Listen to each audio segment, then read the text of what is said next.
Bienvenidos sean todos ustedes. Vamos a dar inicio al banqueo de preguntas relacionadas al tema de urología.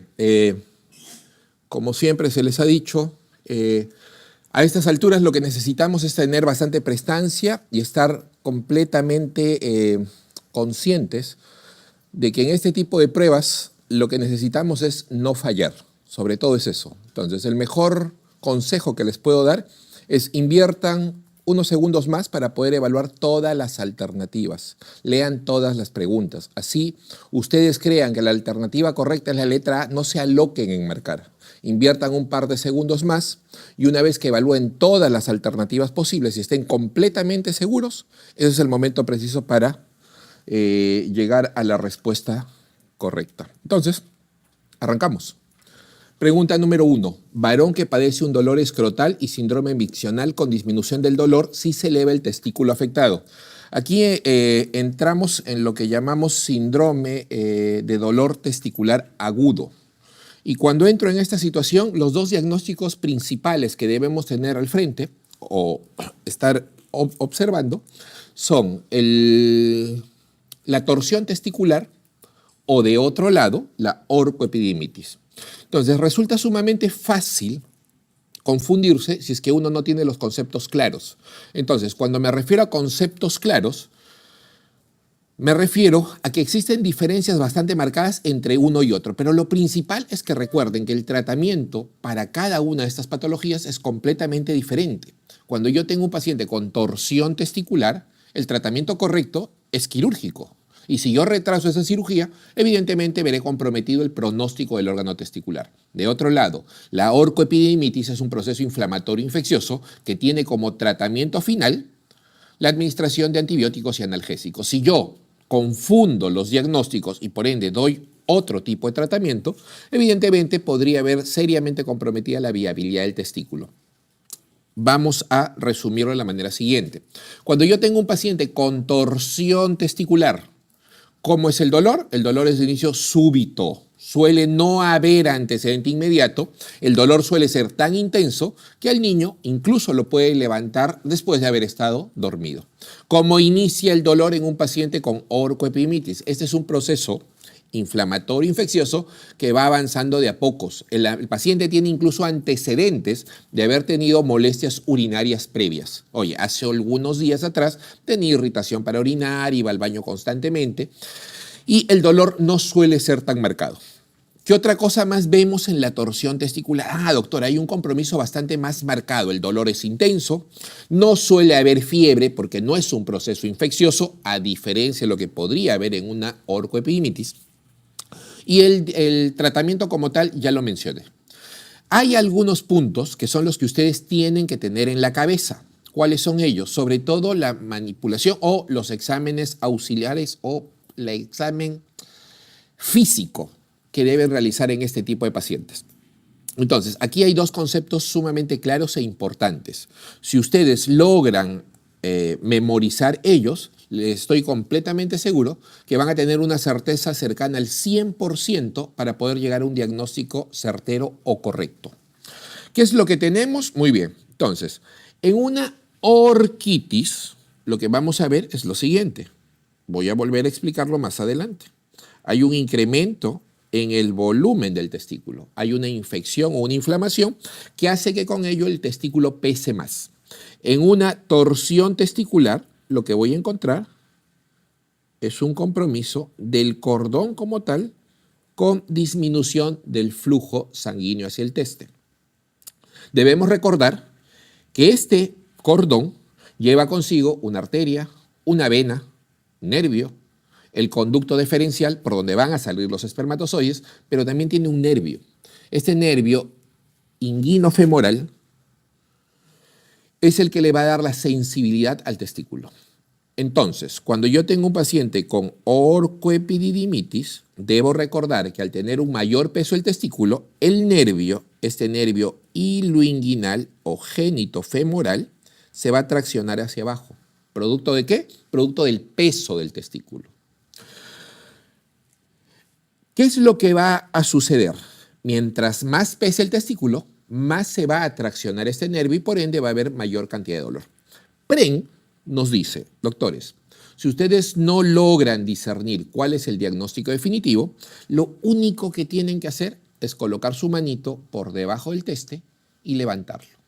Si ustedes levantan el testículo en el contexto de un paciente con orcoepididimitis, la tracción de este nervio va a ser menor y por ende el dolor va a calmar. Eso es sumamente importante que lo recuerden, porque solo se produce disminución del dolor cuando no es una torsión testicular. Imaginémonos el otro caso. ¿Qué pasaría si yo coloco mi mano por debajo de un testículo que tiene ya torsión testicular? Cuando yo eleve el testículo, ¿qué es lo que va a pasar con el cordón? Se va a torcer más y por ende el dolor no va a calmar. La maniobra de Prehn, cuyo fin es calmar el dolor, solo es positiva cuando al frente tengo orcoepididimitis. Si en todo caso no está descrito esto dentro de las alternativas o dentro de la pregunta, existe otro punto clave que ustedes deben recordar y es el denominado reflejo cremastérico. El reflejo cremastérico es un reflejo que todos tenemos, todos los varones lo tenemos. Y el mismo consiste en estimular suavemente la bolsa del escroto y a partir de aquí debe haber una corrugación, debe haber una contracción de la bolsa escrotal. Yo puedo observar esta contracción de la bolsa escrotal cuando estimulo suavemente la bolsa comprometida o el hemiescroto comprometido, así como también cuando estimulo suavemente la zona medial del muslo. Si yo evalúo a mi paciente y veo que hay contracción de esa bolsita escrotal, tranquilos, eso no es una torsión, porque el reflejo solo es positivo cuando tengo al frente orcoepididimitis. ¿Qué pasaría si yo tengo un paciente con torsión testicular? Evalúo este reflejo cremastérico y no van a haber contracción de la bolsa escrotal. Repito, en orcoepididimitis la maniobra de Prehn es positiva. Positiva. ¿Por qué? Porque calma el dolor. Y el reflejo cremastérico también está presente porque al estimular la bolsa escrotal veo corrugación. ¿Qué es lo que encuentro yo en una torsión testicular? La elevación del teste no calma el dolor y por ende la maniobra de Prehn es negativa. ¿Qué va a pasar cuando estimule la bolsa escrotal? Al reflejo cremastérico lo que voy a tener es ausencia de contracción. Aquí se explica un poquito mejor por qué es que parte del tratamiento de un paciente con orcoepididimitis, aparte de administrar antibióticos y analgésicos, consiste en colocar un calzoncillo apretado o un suspensor al paciente, porque de esta manera evitamos que el nervio siga traccionándose. Acá encontramos dentro de la figura un cuadro o una imagen de orquitis, otra de epididimitis y otra de orcoepididimitis. Esto me sirve para reforzar el concepto siguiente. Lo que van a encontrar ustedes con mayor frecuencia es la inflamación conjunta tanto del testículo como del epidídimo. Eso se llama orcoepididimitis. Suele ser una condición bastante frecuente en población sexualmente activa y esto se debe a una infección producto del ingreso de un germen a través de los conductos eyaculadores del varón. Recuerden, el hombre orina y eyacula por el mismo tubo. Si existe una infección urinaria, a partir de aquí el mismo germen podría terminar llegando hacia el órgano genital.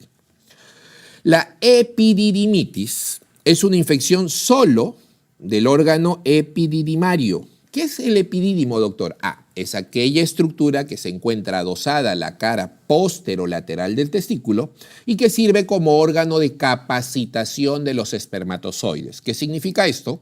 Que si yo sacara espermatozoides directamente del testículo y los implantara en el tracto genital femenino, no habría fecundación. ¿Por qué? Porque estos espermatozoides deben ser capacitados de forma previa. ¿En dónde se capacitan los espermatozoides? Es en el epidídimo.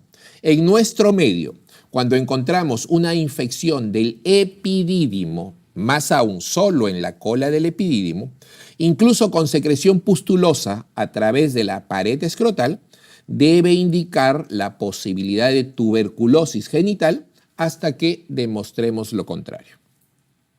De otro lado, la orquitis aislada, es decir, solo la infección del testículo, suele ser muy asociada al concepto de parotiditis. Una complicación de la parotiditis es la lesión a nivel del testículo.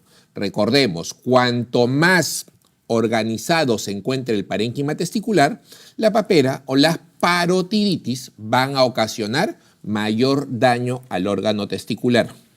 En adultos, las paperas son atroces. Muy bien, alternativa correcta, orcoepididimitis. ¿Por qué? Porque cuando elevo el testículo, el dolor calma. Maniobra de Pren positiva. Varón de 16 años que acude a emergencia por dolor escrotal izquierdo agudo. Refiere dolor súbito 1 hora antes de su ingreso a emergencia, seguido por hinchazón de la zona testicular izquierda. Tiene el antecedente de haber sido operado de criptorquía derecha. ¿Por qué es importante esto? Porque a través del antecedente quirúrgico es que este testículo se descendió de forma artificial. Fue sometido a un procedimiento quirúrgico por el cual descendimos el testículo, pero no solo lo descendimos, nos aseguramos con puntos que este testículo no vuelva a subir. Eso se llama orquidopexia. Y la orquidopexia, evidentemente, es un factor para evitar que ese testículo en el futuro se tuerza. Entonces, este antecedente de criptorquía del testículo derecho hace improbable que el mismo pueda torcerse. Muy bien, al examen encontramos una simetría escrotal dolorosa hallándose el testículo izquierdo en una posición alta. ¿Qué es lo que les parece? Inicio súbito del dolor, no hay antecedente de síntomas irritativos miccionales, tiene el antecedente el testículo derecho haber sido fijado ya de forma previa. Lo que tenemos al frente es un paciente con torsión testicular. Muy bien. Entonces, este cuadrito nos sirve nuevamente para reforzar el concepto. En la torsión testicular, la elevación del testículo, ¿qué cosa hace? No calma el dolor. Mientras que cuando yo hago la misma maniobra en un paciente con orcoepididimitis, el dolor disminuye o desaparece. Acá hay una forma más fácil de poder recordarlo. Epididimitis. Si hay fiebre, si hay un síndrome miccional o irritativo, el signo de Pren o la maniobra de Pren sí calma el dolor al momento de elevar el testículo. Y otro concepto importante es que la elevación que el reflejo cremastérico está presente. Torsión. No hay fiebre. No hay síndrome miccional irritativo. El signo de Pren, es decir, elevar el testículo, no calma el dolor y no hay presencia de reflejo cremastérico. Recuerden bien esos dos conceptos porque van a ser sumamente importantes en la evaluación del síndrome doloroso escrotal agudo. Y todos los años viene una pregunta relacionada a este capítulo. Pregunta número 3. Varón de 68 años que desde hace 6 meses presenta polaquiuria, nocturia, dolor suprapúbico y disminución del chorro urinario. Al examen encontramos el abdomen globuloso, blando, con presencia de ruidos hidroaéreos. El tacto rectal demuestra que es una próstata fibromuscular, es decir, tiene la consistencia de la punta de su nariz. La misma se encuentra incrementada de tamaño, pero no de dureza. Eso es bueno. La ecografía denota que tenemos al frente una vejiga con paredes gruesas. Eso significa que la vejiga ha estado luchando durante mucho tiempo o ejercitándose para poder evacuar la mayor cantidad de orina posible. La próstata tiene tamaños de 6x6 y el residuo postmiccional es del 30%. ¿Cuánto es lo normal? Menos de 10. El PSA tiene un valor de 3, es decir, menor de 4. Estamos dentro de la normalidad. ¿Cuál es el diagnóstico? Muy bien, tenemos síntomas de obstrucción urinaria, aquí el tacto rectal y el PSA se encuentran dentro de la normalidad, nuestra primera sospecha en un paciente añoso o por encima de los 50 años debería ser hiperplasia prostática benigna. La hiperplasia prostática benigna es aquella condición casi universal que se presenta en los varones por encima de los 50 años. Sin embargo, no todos tendrán requerimiento quirúrgico. La mayoría podrá responder de manera satisfactoria a la administración de medicamentos. Aquí vamos a abogar un poquito por el tratamiento farmacológico al inicio. Entonces, recordemos, una vejiga completamente normal y sana tiene receptores alfa y receptores muscarínicos en el resto de la estructura. Entonces, los receptores alfa 1 que vamos a encontrar a nivel del cuello de la vejiga tienen básicamente la función de que cuando son estimulados producen contracción, cierre. Es decir, si yo administrara un medicamento agonista alfa, ¿qué es lo que debería pasar con el paciente? Debería cerrar el cuello de la vejiga y con eso tener mayor sintomatología. ¿Qué es lo que me conviene como urólogo? No dar un agonista, sino dar un antagonista. Los antagonistas alfa 1 que conocemos son los siguientes: tamsulosina, terazosina, doxazosina, silodosina. Estos medicamentos ayudan a dilatar el cuello de la vejiga y por ende eso genera mayor flujo urinario. Doctor, ¿y en dónde más encontramos receptores alfa 1? Aparte de encontrarlos en el cuello de la vejiga, también los van a ver ustedes a nivel de los vasos sanguíneos. Un receptor alfa 1 a nivel de un vaso sanguíneo, cuando es estimulado, produce vasoconstricción. Este efecto es sumamente importante como un mecanismo reflejo. Imaginémonos nosotros, estando acostados, nos ponemos de pie o nos incorporamos de manera brusca y tiene que haber vasoconstricción refleja para que el flujo sanguíneo a nivel del sistema nervioso central llegue con efectividad. Si yo, un paciente añoso con cierto componente de angioesclerosis producto de mi edad, o con la toma de medicación antihipertensiva, tomara medicación antagonista alfa 1, ¿qué es lo que va a pasar? Cuando me pare, voy a experimentar hipotensión ortostática o mareo. Es el principal efecto adverso de este tipo de medicación. ¿Cuál es el otro efecto adverso que van a ver con cierta frecuencia en estos pacientes?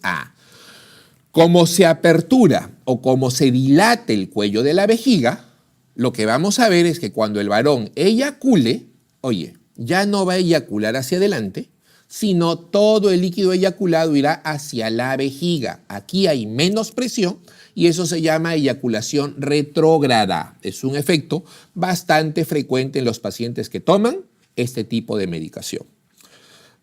Doctor, ¿y qué pasaría si tras la administración de este medicamento mi paciente sigue con problemas miccionales? Acá lo que tenemos que hacer es hacer uso de un segundo fármaco. Recuerden, hasta ahora no he administrado ningún medicamento que actúe directamente sobre el tejido prostático. Lo único que he incidido son sobre receptores que se encuentran al nivel del cuello de la vejiga. Lo único que he logrado es dilatar cuello de vejiga. Entonces, vamos a reconocer o recordar que a nivel de el tejido prostático encontramos estas células, una célula prostática. Y esta célula prostática tiene receptores 5-alfa reductasa. ¿Qué función tienen estos receptores de 5-alfa reductasa? Doctor, yo sé que cuando la testosterona entra en contacto con el receptor de 5-alfa reductasa, la misma es convertida en dihidrotestosterona. Genial, doctor. Ahora entiendo que la dihidrotestosterona es más efectiva y más potente que la testosterona. Claro que sí, pero no solo eso. La dihidrotestosterona, al igual que la testosterona, va a tener función en la aparición de vello facial, vello púbico de distribución androgénica, incremento de la masa muscular, mayor osificación, también va a tener cambios en la voz del varón, por eso es que nosotros tenemos una voz un poco más gruesa, pero la dihidrotestosterona tiene algo adicional, diferente a la testosterona. ¿Y qué es eso, doctor? La dihidrotestosterona tiene una acción directa sobre el crecimiento prostático. Ajá, doctor. Eso quiere decir que si yo lograra inhibir el efecto de la enzima 5-alfa reductasa, no se convertiría la testosterona en dihidrotestosterona y con eso la próstata no crecería. Estás en lo correcto. Entonces, los medicamentos inhibidores de 5-alfa reductasa son solo dos, finasteride y dutasteride. ¿Cuál es el beneficio de este medicamento? Que es el único medicamento que actúa directamente sobre el tamaño de la próstata. Beneficio sumamente importante si ya tenemos problemas urinarios obstructivos. Este medicamento actúa disminuyendo el tamaño de la próstata. Doctor, ¿en cuánto? En 1/3 de su valor inicial. Volumen bastante suficiente o importante como para revertir incluso la indicación de cirugía. Doctor, la tansulosina tenía efectos adversos. ¿Qué efectos adversos tienen los inhibidores de 5-alfa reductasa? Al no tener dihidrotestosterona, el paciente tendrá disminución de la libido. 2, tenderá a la disfunción eréctil. Y 3, el medicamento, mientras sea administrado, disminuye el tamaño de la próstata, pero apenas lo suspendas, esa próstata va a comenzar a crecer nuevamente. Otro efecto que deben recordar y no deben olvidar es que estos medicamentos inciden directamente sobre el valor de PSA. ¿Cómo así, doctor? Como yo disminuyo el volumen de la próstata con el medicamento, también voy a disminuir el valor total del PSA. Recuerden, cuando yo estoy tomando finasteride o dutasteride, esto implica que mi valor de PSA se va a reducir a la mitad. Doctor, tengo un paciente con PSA de 3. Ese PSA en la toma de medicación crónica con inhibidores de 5-alfa reductasa no es 3, realmente es 6. Se duplica ese valor. Solo cuando tomo inhibidores de 5-alfa reductasa. Muy bien, lo que tenemos al frente es un paciente con hipertrofia o hiperplasia prostática benigna. Pregunta número 4. Varón de 60 años que acude por emergencia porque desde hace 20 horas tiene deseos de miccionar y solo gotea la orina. Tenemos como antecedente importancia de diabetes desde hace 30 años con un tratamiento completamente irregular. Al examen encontramos un abdomen globuloso con ruidos hidroaéreos positivos y se palpa ya una tumoración en la región suprapúbica de naturaleza dolorosa, es decir, yo palpo esa tumoración y lo que encuentro es dolor por parte del paciente. ¿Qué es lo que tengo al frente?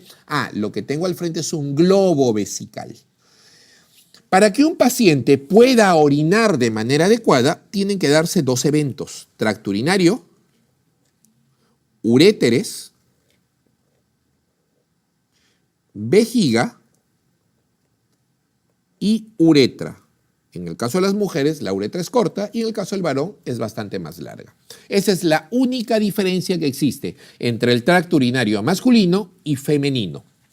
Debemos recordar que para poder emitir orina deben darse 2 eventos de manera simultánea, o mejor dicho, concatenada, una detrás de la otra.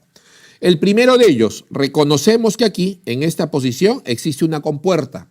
Eso se llama esfínter urinario externo. Ese esfínter está cerrado casi las 24 horas del día y solo se apertura cuando ustedes van al baño. Esto lo hacen de manera consciente y voluntaria y previa evaluación de su corteza frontal cerebral. Si yo interpreto que estoy en el momento adecuado, lo primero que voy a hacer es relajar el esfínter urinario. Se abre esta compuerta y eso ¿debería ser suficiente para que salga la orina? No, no va a salir orina solo con abrir la compuerta. El componente activo de la micción consiste en la contracción de la vejiga. Oye, el motor para que la orina salga es la contracción vesical. Abro compuerta, contraigo vejiga y a partir de ahí es que comienza a salir la orina. ¿Qué es lo que pasa cuando un paciente tiene dificultad para orinar? Gotea, no puede orinar bien. Existen dos posibilidades. La primera de ellas es que exista algún nivel de obstrucción que evite la salida de la orina. Aquí, en los varones, la causa más frecuente es hiperplasia prostática benigna. Pero puede ser que no sea la única condición. Podría ser que yo tenga un cálculo, podría ser que tenga un tumor en la zona del cuello de la vejiga, podría ser que tenga estrechez en algún segmento de la uretra, podría ser cualquier patología que condicione obstrucción. Doctor, he revisado todas las posibilidades y el paciente no tiene nivel de obstrucción. No hay nada que esté impidiendo la salida de la orina. Si esa es la condición, entonces te queda evaluar lo otro. Si la compuerta está abierta, si no hay nivel de obstrucción, probablemente el inconveniente que tenga el paciente sea falta de contracción vesical. La vejiga no se contrae. Y aquí las posibilidades son las siguientes. A la cabeza, diabetes de larga data. La neuropatía diabética termina lesionando los nervios y a partir de aquí no se produce contracción vesical. Doctor, ¿la diabetes es la única complicación? No. Traumatismos vértebro-medulares, alteraciones neurológicas son un incapacitante que puede también determinar vejiga neurogénica. Aquí vamos a hablar un poquito de la inervación del tracto urinario. Reconocemos nosotros que para poder completar el ciclo de la micción, lo primero que debe suceder es que la vejiga debe llenarse. Y eso es básicamente función del sistema simpático. Cuando yo estoy con el sistema simpático activado, ¿qué es lo que va a pasar? Se relaja la vejiga. Doctor, aquí no entiendo muy bien porque yo tenía el concepto de que toda actividad simpática se debe a la elevación de adrenalina y noradrenalina. Recuérdenlo así, si en este momento hubiera un terremoto, ¿qué es lo que pasaría con ustedes? Inmediatamente se incorporarían, cerrarían el esfínter urinario, relajarían la vejiga y estarían preparados para la huida. Eso es lo que hace el sistema simpático. Por ende, cuando activamos el sistema simpático, el cuello de la vejiga está cerrado, la musculatura vesical se relaja. ¿Y esto lo hace a través de dónde? A través de los nervios hipogástricos. ¿En dónde nacen estos nervios? A nivel de las vértebras torácicas T10 y L2. Allí es donde se encuentra el núcleo simpático que permite la relajación de la musculatura vesical. Doctor, se llenó la vejiga, genial. Estuvo relajada la vejiga, ahora está completamente llena. Muy bien. Para poder orinar, como ya se los dije en su momento, necesito que se den dos eventos, uno detrás del otro. Lo primero consistía en relajar el esfínter urinario. ¿Quién se encarga de controlar el esfínter urinario? Se encarga de relajar el esfínter urinario, el nivel sacro, S3, ahí corrijan, y S4. Estos niveles, con su nervio pudendo, van a actuar directamente sobre el esfínter urinario externo, relajándolo. Si se relaja el esfínter urinario externo, a partir de aquí, lo que necesito es comenzar a generar contracciones vesicales. Eso lo hace el sistema parasimpático, que tiene sus núcleos a nivel de los niveles vertebrales S2 y S4. Recuerden, los niveles que controlan la movilización del esfínter urinario externo son S3 y S4. Los niveles que controlan la actividad parasimpática son S2, S3 y S4. La actividad parasimpática va a ir transmitida a través de los nervios pélvicos. ¿Y de qué se encarga esto? Va a ir a nivel de la musculatura del detrusor y lo que va a facilitar es la contracción de la vejiga. Ese es el ciclo completo de la micción que conocemos.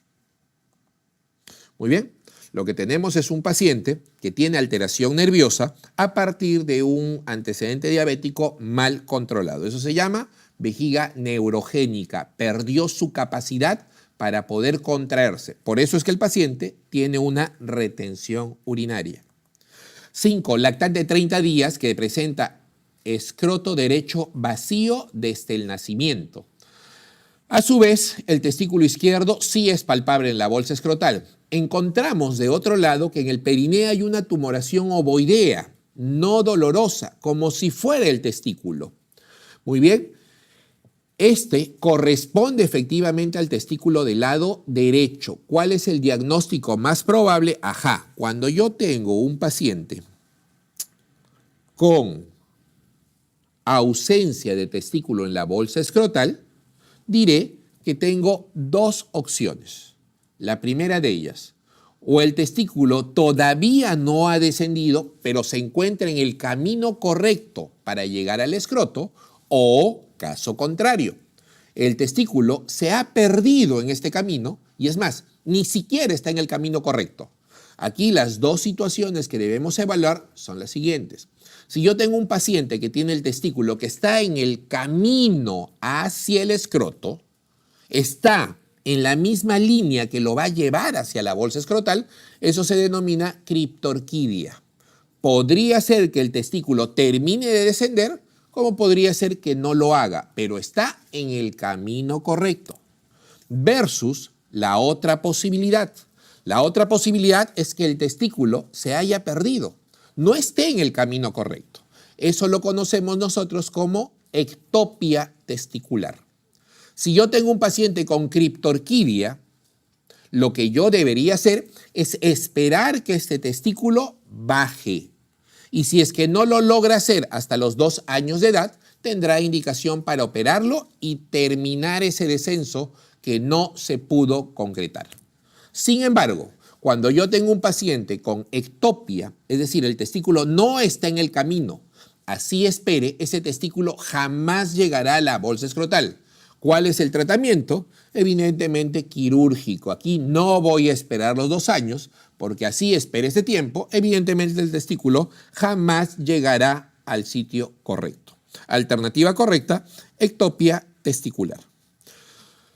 Niño de 3 años que acude por presentar masa palpable a nivel del escroto del lado derecho. Esta es blanda, intermitente y fluctuante en cuanto a su tamaño. El niño no se queja, no le duele. Al examen encontramos transiluminación, es decir, hemos colocado una fuente luminosa en la cara posterior del escroto y cuando observo la misma pueden ocurrir 2 opciones.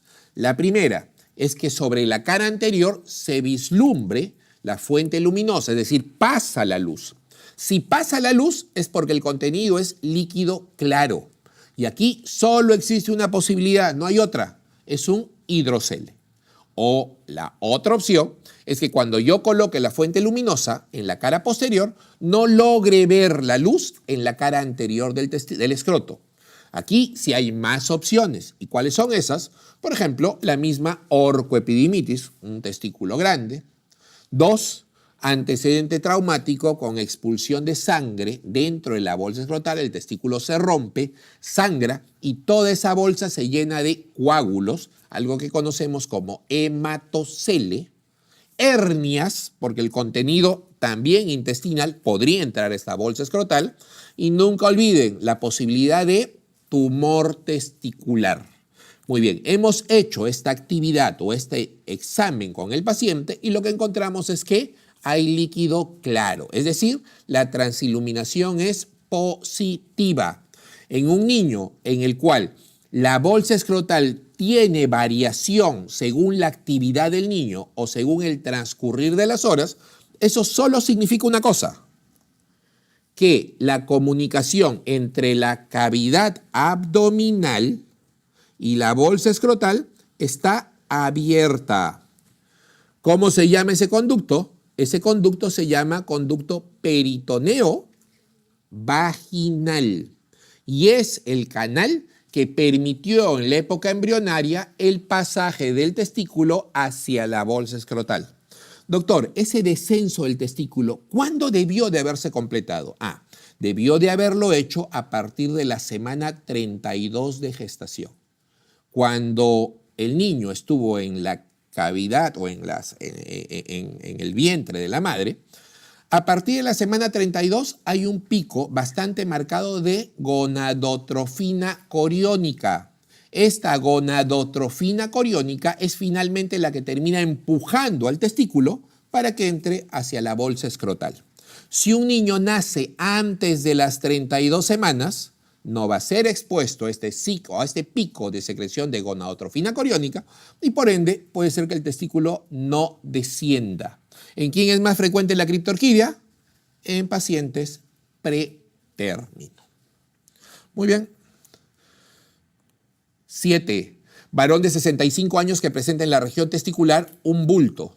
Tiene historia de astenia, pérdida de peso de meses de evolución y a partir del escroto encontramos una masa que asemeja mucho a un saco de gusanos. Recuerden bien ese concepto porque cada vez que les mencionen saco de gusanos, eso es para ustedes signo inequívoco de varicocele. Doctor, sí entiendo toda esta situación del varicocele, que cuando puja se llena un poquito la bolsa, hay la apariencia como si estuviera llena de gusanos, pero lo que no me queda claro del todo es que este paciente comience a tener pérdida de peso y astenia. ¿El varicocele produce esto? No. Lo que tienen que recordar es lo siguiente. El varicocele es una condición frecuente sobre qué porción o sobre qué posición del testículo, sobre el lado izquierdo. ¿Y esto por qué? Porque el testículo derecho drena sobre la cava inferior con una angulación aguda que permite el retorno sanguíneo sin mayor dificultad. Sin embargo, sobre el lado izquierdo la situación es completamente diferente. El drenaje venoso va hacia la renal del mismo lado, hacia la renal izquierda. Y esto lo hace con una angulación recta, lo cual dificulta el drenaje venoso. Por ende, siempre será más frecuente encontrar un varicocele del lado izquierdo. Doctor, eso significa que si yo encuentro un varicocele unilateral del lado derecho o bilateral, eso no es normal de ninguna manera. Cuando yo encuentro un varicocele unilateral del lado derecho o bilateral, debo suponer que existe algo que está dificultando ese drenaje venoso. Y ese algo suele ser un tumor que se encuentra en la zona retroperitoneal.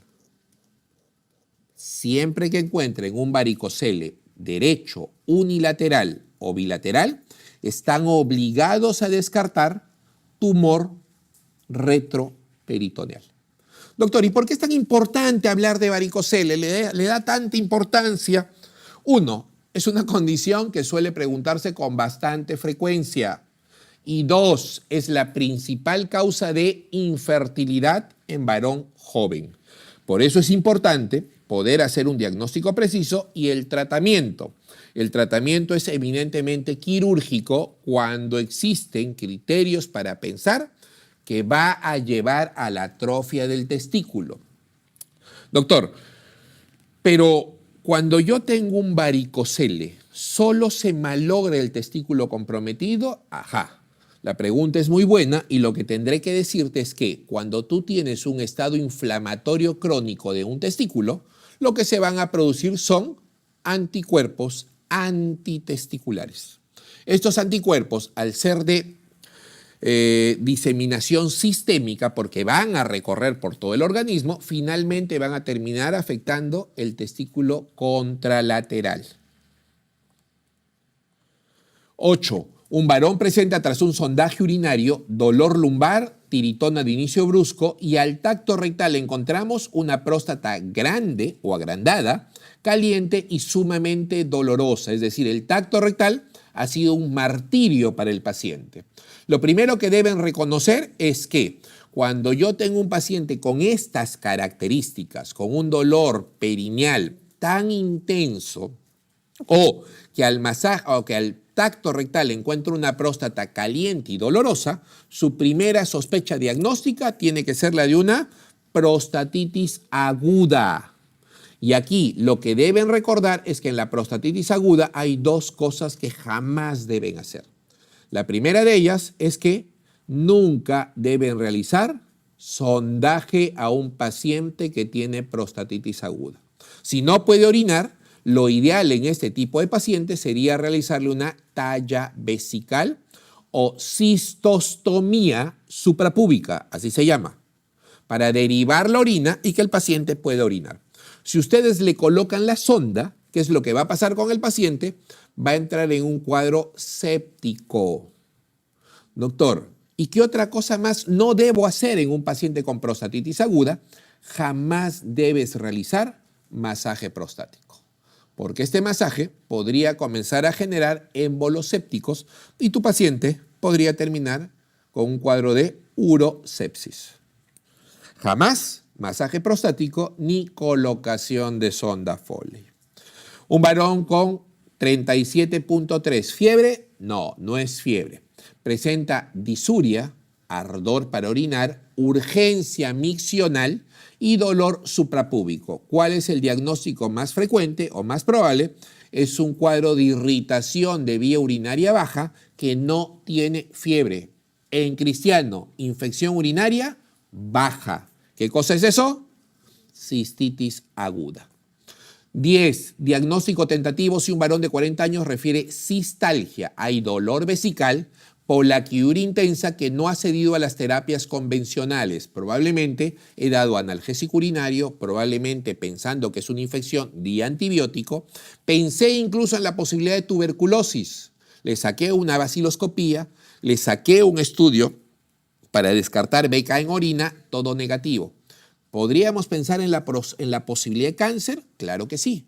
Para ello, lo que se ha realizado es una citología urinaria. Quiero ver si tras obtener orina 24 horas y decantar la misma, ver si en ese sobrenadante urinario existe tras la tinción células que concuerden con patología para cáncer de vejiga. Todo me salió negativo. Entonces, este es un diagnóstico por exclusión. Esta condición suele ser una condición bastante infrecuente en la cual existe una alteración del propio sistema inmunológico. ¿Qué es lo que pasa? Su propio organismo comienza a atacar al paciente. Eso se llama cistitis intersticial. Tan igual como la artritis reumatoidea, que finalmente termina afectando las articulaciones, la cistitis intersticial es una situación por la cual no sabemos por qué es que el propio sistema inmunológico del paciente comienza a atacar su vejiga y toda la capa protectora del urotelio termina siendo degradada. Por ende, ahora con una vejiga completamente irritada, cada vez que llegue la orina con su condición de acidez extrema, comenzará a presentar dolor intenso. Es como si ustedes tuvieran heridas en la vejiga y a cada rato le están echando limón. Así de dolorosa puede ser esta patología. ¿Qué es lo que encontramos? Vamos a encontrar ciertas lesiones conocidas como glomerulaciones. ¿Tienen nombre propio en esta patología? Sí. Estas se llaman como úlceras de Humner. Son lesiones en sacabocado. 2. Hay un incremento en la frecuencia miccional. Como es una patología, una alteración morfológica de la vejiga, esta alteración va a presentar sintomatología constantemente, las 24 horas del día. No es como una irritación común, no es como una alteración nerviosa en la cual el paciente se duerme y olvida de su problema urinario. No, aquí la frecuencia miccional está incrementada de manera constante. 3. Hay una capacidad limitada en cuanto al tamaño de la vejiga. La inflamación crónica lo que va a traer consigo es fibrosis de la vejiga. Esto lo conocemos como microvejiga. Aparte que es una vejiga alterada en su conformación, con el paso del tiempo se va fibrosando y se va haciendo pequeña. Estos pacientes pueden levantarse con suma tranquilidad, por lo menos 20 veces en la noche. 4. El dolor vesical es constante, sumamente intenso. A algunos solo les va a calmar el dolor cuando se saque completamente la vejiga. Hay ausencia de explicación a la sintomatología. No es una infección urinaria, no es un proceso irritativo simple, no es cáncer, no es tuberculosis. Los pacientes suelen pasar ya por múltiples tratamientos y no encuentran una mejoría franca. Entonces, lo que tenemos al frente es un paciente con cistitis intersticial. Varón de 45 años que padece dolor escrotal y afectación del estado general. Destacan la palpación, un cordón hinchado y doloroso. El reflejo cremastérico está presente. Solo con ese punto yo ya puedo llegar a un diagnóstico certero. Si yo tengo reflejo cremastérico presente, ¿qué cosa es? Eso es una orcoepididimitis. ¿Está bien? Para reforzar la idea, me dicen que el signo de PREN y disminución del dolor al realizar el signo de PREN. Es decir, la elevación del testículo calma el dolor. Alternativa correcta, orcoepididimitis. ¿Cuál de los siguientes procedimientos diagnósticos debe incluirse en el estudio inicial de las tumoraciones testiculares sólidas, malignas, evidenciadas en el examen clínico y ecográfico? Yo estoy pensando en la probabilidad de un tumor testicular. La sintomatología del tumor testicular es aquella en la cual el testículo comienza a crecer de manera brusca y rápida. Oye, siendo el testículo una zona tan complicada para el varón, en el cual cualquier tipo de alteración produce un dolor intenso, llama muchísimo la atención que el testículo esté creciendo y no duela. Si ustedes tienen un varón entre los 20 y los 40 años con incremento del volumen testicular y que no duela, su primera sospecha diagnóstica tiene que ser tumor testicular. El tumor testicular va a ser diagnosticado a partir de la evaluación física, pero también a partir de ciertos exámenes. Lo básico es pedir por lo menos una ecografía, donde se confirme el crecimiento del órgano testicular. Pero aquí resulta sumamente importante solicitar marcadores tumorales. Doctor, los marcadores sirven para el control, no sirven para el diagnóstico. En el caso de la tumoración testicular, eso se cumple, pero los marcadores me van a permitir a su vez poder discernir de manera incluso previa al estudio anatomopatológico de qué tipo de tumoración o con qué tipo de tumoración me estoy enfrentando. Entonces, los marcadores tumorales que voy a encontrar yo en el tumor de testículo son los siguientes. 1. Alfa-fetoproteína. Doctor, la alfa-fetoproteína, si mal no recuerdo, es la albúmina del feto. En un adulto entre los 20 y los 40 años, es improbable que esta alfa-fetoproteína esté elevada. Claro que sí. Lo más importante y lo que debes recordar es que la alfa-fetoproteína en el contexto de un paciente con tumor testicular solo me obliga a pensar en una cosa, y es lo que deben recordar. Nunca, jamás van a encontrar un seminoma puro con alfa-fetoproteína alta. Doctor, significa que si yo tengo un tumor de testículo y la alfa-fetoproteína sale alta, eso no puede ser jamás un seminoma puro. Estás en lo correcto. ¿Y por qué es tan importante saber este dato? Porque el seminoma es la tumoración testicular que tiene el mejor pronóstico. Le conviene al paciente que si está ante la desgracia de tener un tumor testicular, lo mejor que le puede pasar es que este sea un seminoma. Su respuesta es bastante buena, sobre todo al tratamiento con radioterapia. Entonces, recuerden, alfa-fetoproteína nunca se eleva en el seminoma. El siguiente marcador que tienen que tener en consideración es la beta-HCG. Doctor, beta-HCG, eso me hace acordar embarazo. Claro que sí, es el marcador de embarazo. Doctor, ¿cómo podría estar elevado esta hormona en el contexto de un paciente varón. Ajá.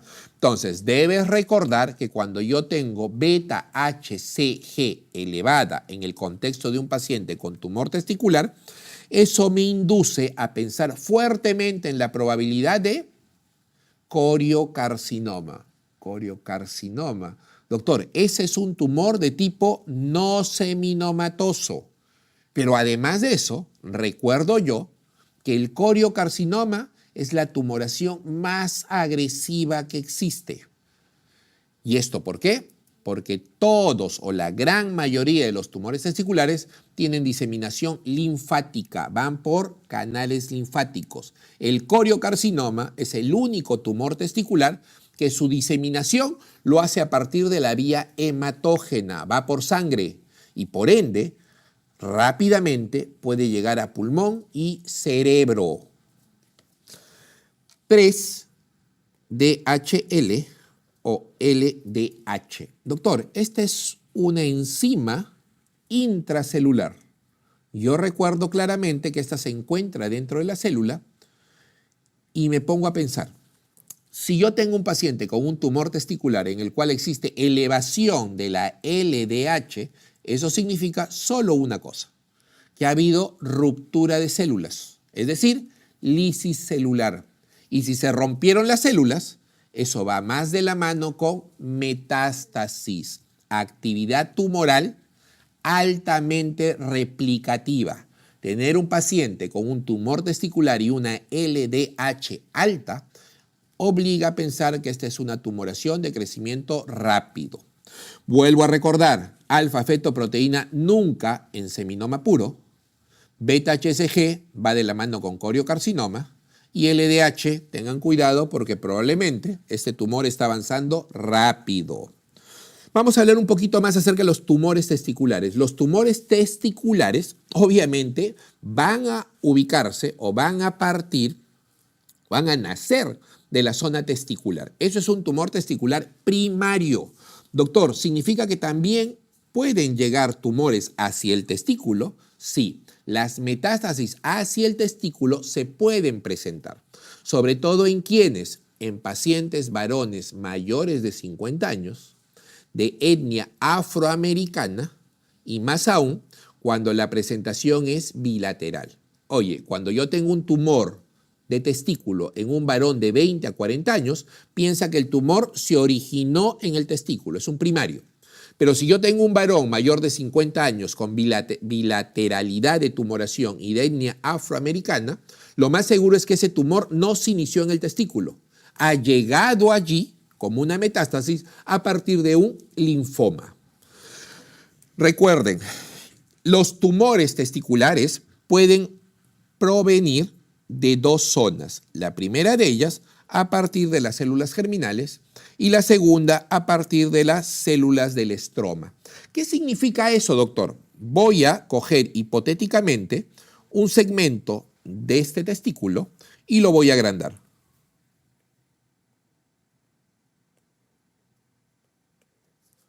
Tengo dos túbulos seminíferos y a partir de aquí yo sé que dentro existen células. Células que se van a ir diferenciando como su grado de maduración. Voy a ir desde las espermatogonias, pasando por las espermátides, hasta finalmente llegar a los espermatozoides. ¿Cómo se llaman esas células? Eso se llaman células germinales. Y las células germinales son el origen del 95% de los tumores testiculares. Oye, eso significa que los tumores de testículo suelen iniciar ¿en dónde? Dentro del túbulo seminífero. Algunos serán seminomas puros y otros serán no seminomas. ¿Cuáles son los no seminomas? El carcinoma embrionario, el teratoma, el coriocarcinoma y recuerden acá, no está puesto, el tumor del seno endodermal. ¿Recuerdan cuando hablábamos de seminoma y les decía que era la tumoración más benigna que existe? Sí. Las otras, los no seminomas, tienen una particularidad, y es que estas jamás responderán a radioterapia. Esas solo responden a quimio y por ende su pronóstico ya no es tan bueno como el seminoma. Doctor, si usted me dice que las tumoraciones testiculares suelen nacer a partir de los conductos o de los túbulos seminíferos, ¿qué es lo que pasa cuando la célula que origina el tumor testicular se encuentra en la sustancia estromal, entre los túbulos? Allí tengo a las células de Leydig, sobre todo. Células de Leydig. Doctor, yo recuerdo vagamente en mis clases de histología que cuando hablábamos de células no germinales dentro del testículo, tenía la célula de Sertoli y teníamos la célula de Leydig.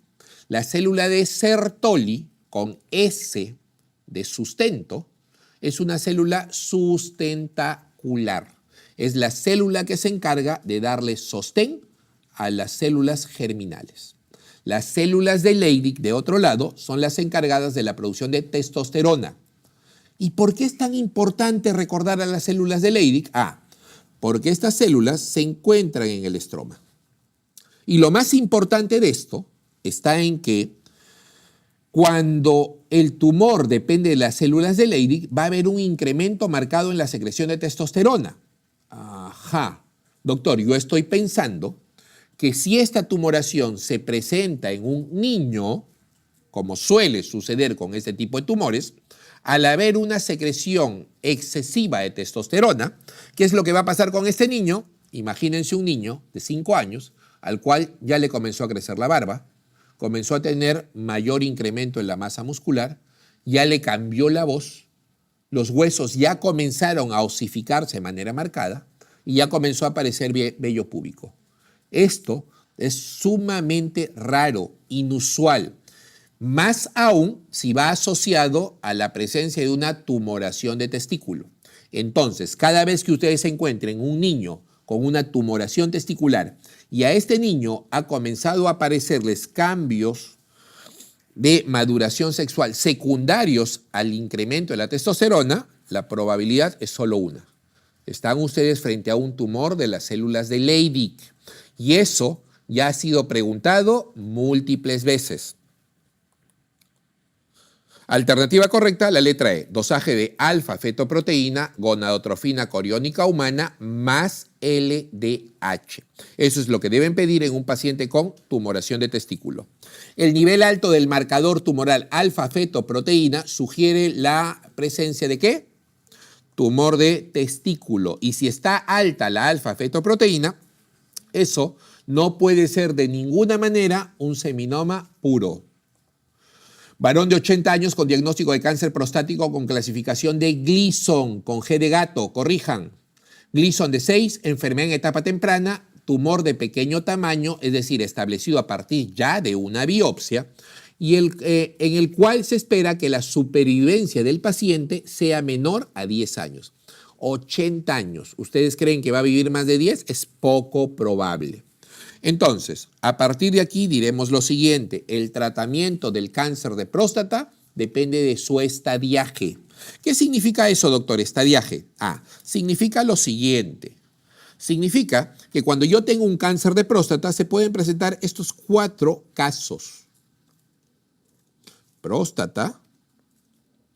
Y a partir de aquí diré yo, si el cáncer se encuentra ubicado solo dentro de la glándula prostática, diré que es un cáncer de próstata localizado.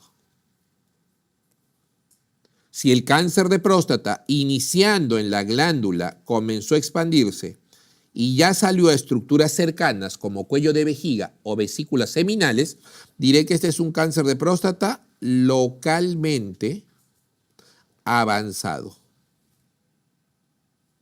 Podría darse el hecho de que el cáncer de próstata, iniciando en la glándula, comience a generar metástasis, pero las mismas tienen las mismas características del tumor primario.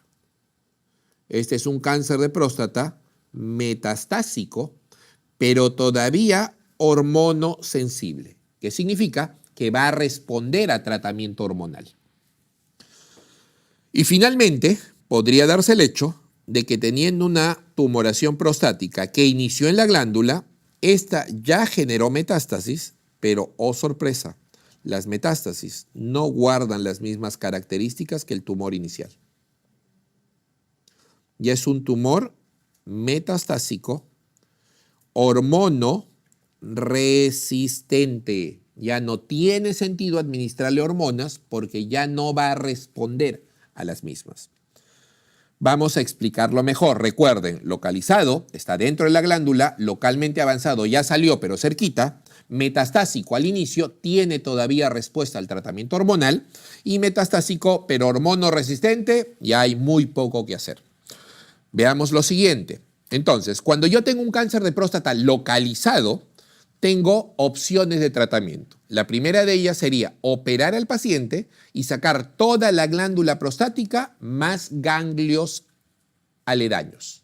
Eso se llama prostatectomía radical más linfadenectomía. Eso es una cirugía radical. Doctor, ¿podría ser que algún paciente no desee operarse de la próstata y considere que una mejor opción sea el tratamiento a base de radioterapia? También es válido. Es una opción también posible. Pero recuerden, tanto la cirugía como la radioterapia no están exentas de complicaciones. Si yo lo opero de la próstata por un cáncer de próstata, puedo dejarlo con disfunción eréctil total e incontinencia urinaria permanente. Si yo le hago radioterapia a un paciente con cáncer de próstata, podría ser que termine generando una cistitis actínica y el paciente comience a orinar sangre constantemente, o peor aún, una proctitis actínica. También tiene sus bemoles. Ahora, someter a un paciente a tratamientos tan agresivos valdría la pena sí, siempre y cuando tengamos un paciente con una expectativa de vida amplia, larga.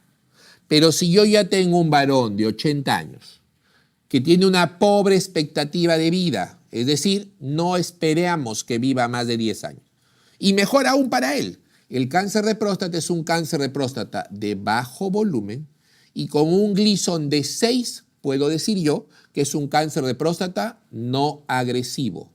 ¿Qué es lo que me convendría?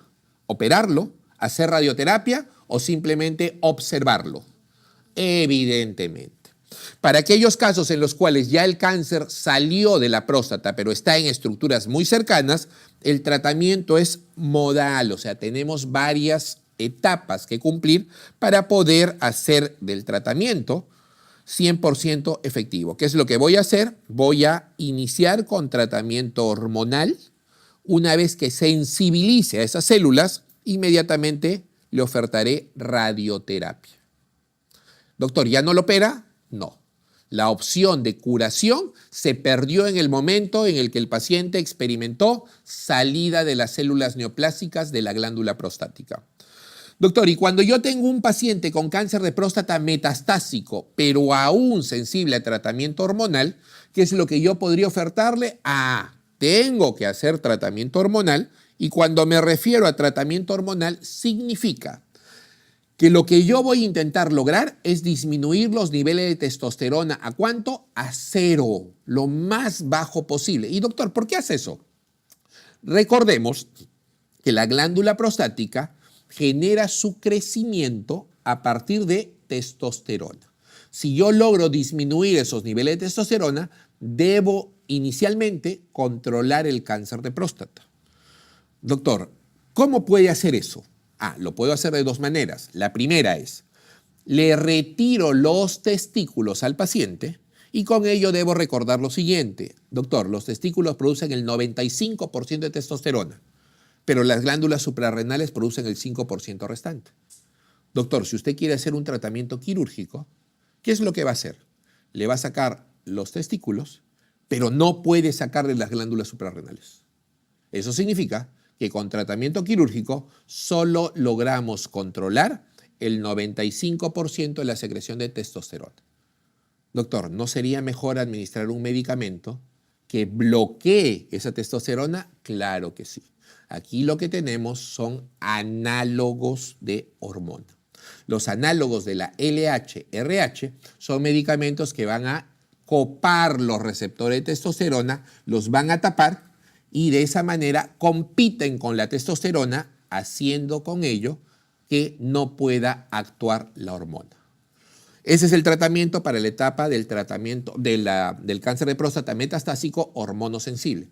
Doctor, ¿y qué es lo que pasaría cuando el cáncer de próstata ya generó metástasis, pero estas metástasis ya son resistentes a tratamiento hormonal? Aquí lo único que tengo para ofertarte es quimioterapia con sus bemoles o evidentemente solo tratamiento paliativo. Alternativa correcta en un varón añoso con pobre expectativa de vida y un cáncer de próstata de pequeño volumen y poco agresivo, ¿qué es lo que nos conviene? Oye, solo mirarlo, observarlo. 15. Varón de 75 años que refiere estar en tratamiento por hiperplasia benigna de próstata, sin embargo, anotado hematuria e infecciones urinarias repetidas. ¿Qué solicitamos para descartar cáncer de próstata a partir de los 50 años? Es un fenómeno prácticamente universal el crecimiento prostático. Pero aquí debemos reconocer lo siguiente. Puede ser hiperplasia prostática benigna o podríamos estar frente a cáncer de próstata. ¿Cómo podemos discernir esta duda? A partir de exámenes. Yo voy a solicitar en principio PSA, que debería ser menos de 4, y realizar un tacto rectal en el cual la consistencia de la glándula prostática tiene que ser similar a la punta de mi nariz y donde no debería haber nodulaciones.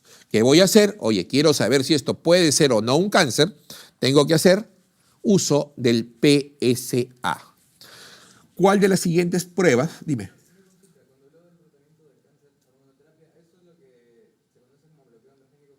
Sí.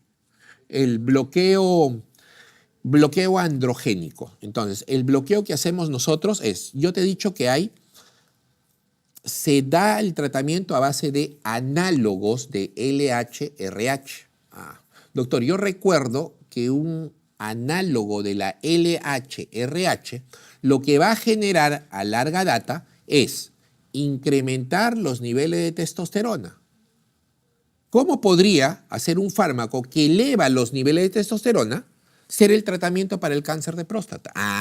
Entonces, lo que yo te he dicho también es que administramos este fármaco para que ocupe los receptores androgénicos, los receptores de testosterona.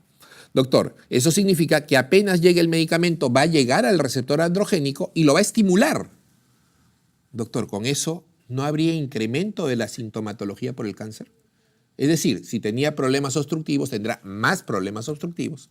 Si tenía dolor óseo, tendrá más dolor óseo. Eso es completamente cierto. Entonces, ¿por qué doy análogos y por qué no doy antagonistas? Doctor, resulta más fácil de pensar que lo mejor sería administrar antagonistas. Lo concreto está en que la respuesta al antagonista es más lenta y de otro lado tiene más efectos adversos.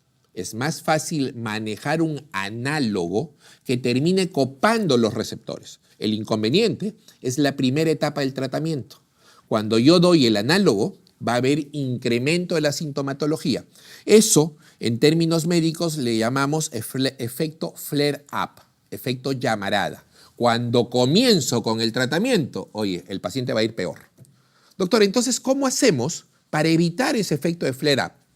Lo que voy a hacer yo es, antes de iniciar con el análogo, comienzo con antagonistas, antiandrógenos. Intento bloquear el efecto excesivo de la testosterona y luego le zampo el análogo. De tal manera que la sumatoria de los dos es lo que conocemos como bloqueo androgénico completo. Doctor. ¿Y valdría la pena manejar ese bloqueo completo androgénico durante todo el tratamiento del paciente? No. Oye, lo curioso es que una vez que los análogos de LH-RH han logrado copar el receptor de testosterona, cuando tú le sacas el antiandrógeno, oye, el paciente va muy bien solo con el análogo. Doctor, ¿y qué pasaría si yo decido ir con los dos medicamentos? Lo que se ha demostrado es que el efecto benéfico solo representa un 5% más cuando vas con dos fármacos. Solo 5%. ¿A beneficio de quién? De la sumatoria de los dos fármacos. Sin embargo, los efectos secundarios se duplican. Tengo más efectos secundarios cuando uso los dos medicamentos, bloqueo androgénico completo, que cuando uso solo el análogo. bloqueo androgénico completo solo al inicio de la terapia, y una vez que ya se pudo controlar el efecto del flare-up, solo me quedo con el análogo. Con eso tengo una buena respuesta al tratamiento del cáncer de próstata y evito los efectos secundarios tan marcados que se presentan cuando uso los dos fármacos. Muy bien, ¿cuál de las siguientes pruebas es la indicada para el diagnóstico de cáncer de próstata? Nuevamente lo mismo, antígeno prostático específico. 17. ¿En qué zona de la glándula prostática es más frecuente encontrar el cáncer? Aquí vamos a encontrar lo siguiente. McNeil nos dijo lo siguiente: doctores, no se hagan bolas, no se hagan problema. De las zonas que yo puedo describir, a ustedes les interesa conocer solamente dos, nada más. La primera de ellas es la zona transicional en color verde. Miren ustedes en la figura cómo la zona transicional rodea la uretra y la rodea de tal manera que cuando esta zona transicional crece, ¿qué es lo que va a pasar con la uretra? Se va a comprimir, se va a obstruir. Esta zona transicional es la zona donde vamos a encontrar la hiperplasia prostática benigna. De otro lado, miren la zona violeta, morada. Esa es la zona periférica de la glándula, una zona que ocupa aproximadamente el 75% de la glándula y que tiene dos beneficios. La primera de ellas es que siendo una zona tan amplia, es una zona fácil de poder palpar. Es más, en realidad es la única zona que podemos palpar. Y lo mejor de todo es que el cáncer, cuando se inicia acá. Entonces, el tacto rectal sigue siendo un examen sumamente importante para poder hacer el diagnóstico de cáncer de próstata. Recuerden, zona periférica, cáncer de próstata; zona transicional, hiperplasia prostática benigna. ¿En dónde está el cáncer? En la zona periférica. 18. ¿Cuál es el factor causal determinante para el desarrollo de cáncer de próstata? Muy bien, vamos a hablar de los factores de riesgo para desarrollar cáncer de próstata. El primero de ellos, ser varón y por ende tener niveles de testosterona elevados. 2. El segundo de ellos, la etnia, mi raza. Y la tercera es mi antecedente familiar. Si alguien en mi familia tuvo cáncer de próstata, tengo un factor de riesgo alto para poder sufrir de la misma enfermedad. Veámoslo ahora un poquito más allá. Hablé de sexo, nivel hormonal de testosterona, hablé de etnia y hablé de antecedentes heredofamiliares. ¿Cuál de los tres puedo cambiar? 1. No puedo dejar de ser hombre. 2. No puedo renunciar a mi raza. Y 3. No puedo renunciar a mis antecedentes familiares. Conclusión, ¿el cáncer de próstata se puede evitar con alguna conducta en particular? No. No existe prevención como tal para el cáncer de próstata. Hay que hacer los chequeos porque es la única manera de poder diagnosticar el cáncer de próstata precoz. En nuestra realidad, el 84% de los pacientes que tienen cáncer de próstata son diagnosticados en etapa metastásica. Aquí en el Perú, la mayoría de pacientes que se diagnostican por cáncer de próstata son en etapa metastásica. Eso no sucede en el extranjero. En el extranjero, los cánceres de próstata metastásicos solo representan cerca del 10% de su casuística. Esa es nuestra realidad. En este sistema sanitario es que van a comenzar a trabajar ustedes. Entonces, factor de riesgo, factor hormonal. Varón de 42 años con historia de abuelo paterno muerto por cáncer de próstata. Al tacto rectal encontramos que la próstata se halla normal. Sin embargo, tenemos un PSA de 4 y un PSA libre de 20. ¿Cuál es la conducta a seguir? Como ya les había mencionado, factores de riesgo, antecedentes heredofamiliares. Y lo otro que deben conocer es que cuando un paciente tiene o desarrolla cáncer de próstata de manera muy temprana, eso significa que el cáncer va a ser sumamente agresivo. Muy bien, tengo un varón de 42 años aproximadamente que tiene todo para pensar de que si el cáncer aparece, este cáncer va a ser altamente agresivo. Tiene antecedentes familiares positivos y lo otro, a los 42 años de edad ya tenemos un PSA límite. El tacto rectal no me termina definiendo si este paciente podría o no tener cáncer. Así que voy a hacer uso de algo que conocemos como método de optimización. Recuerden, el valor normal del PSA es ¿cuánto? De 0 a 4. Más de 10 hay una alta probabilidad de estar frente a un cáncer de próstata. Mi problema, ¿en dónde se encuentra? En aquellos pacientes que tienen ese PSA umbral entre 4 y 10. Esa zona de penumbra, esa zona que yo no sé qué está sucediendo ahí. Entre 4 y 10, menos de 4 normal, más de 10 probablemente cáncer. ¿Qué es lo que pasa con aquellos pacientes que tienen entre 4 y 10? Aquí, ese PSA se puede estar elevando por infección urinaria, actividad sexual, consumo de algunos alimentos irritantes, colocación de sonda Foley, etc. ¿Ese PSA puede estar alto por cualquier cosa? Sí, pero también por cáncer. Entonces, a partir de aquí ideamos nosotros algo que conocemos como métodos de optimización del PSA. De estos métodos, 2 son los que ya se les han preguntado. El primero de ellos, elevación del PSA mayor a 0.75 nanogramos por año. Eso no es normal. Me explico mejor. Hoy día voy a hacer mi control de PSA y mi PSA está en 1. Me voy al próximo año a seguir con mi control y el próximo año mi PSA es 2. ¿Algún médico completamente despistado me podría decir que eso es completamente normal porque estoy en menos de 4? No, no es normal. Como ya les mencioné, la elevación mayor a 0.75 al año debe despertar en ustedes la sospecha de que eso es un cáncer de próstata. Nada, ninguna condición prostática eleva tanto el PSA como el cáncer de próstata. Eso si tenemos 2 valores. Uno, que fue el inicio del control, y el siguiente al año. Entonces, solo así puedo yo discernir qué es lo que tengo al frente. Sin embargo, cuando no tengo estos datos, tengo otra manera de poder saber si lo que tengo al frente es o no un cáncer. Y eso es el índice de PSA. Miren acá. Próstata normal, próstata con cáncer. Los dos producen PSA. Lo importante está saber en qué proporción van a producir PSA y qué tipo de PSA es el que van a producir. Lo primero, en la hiperplasia prostática benigna o en la próstata completamente normal, la mayoría del PSA se va a producir en su porción libre. Y muy poco PSA irá unido a proteína. En el cáncer de próstata, ¿qué es lo que sucede? Todo lo contrario.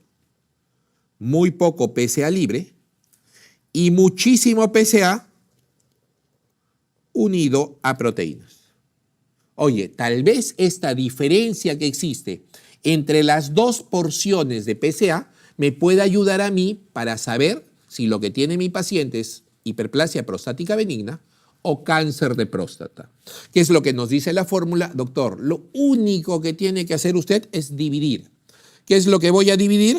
El PSA libre sobre el PSA total. Muy bien, dividamos. Para el paciente que tiene hiperplasia prostática benigna, diremos el PSA libre sobre el PSA total. El PSA total es la sumatoria del libre más el PSA unido a proteína. Miren esta proporción.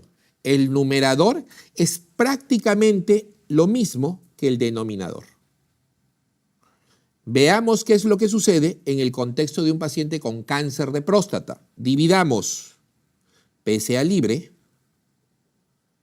PSA total, libre, más unido a proteína.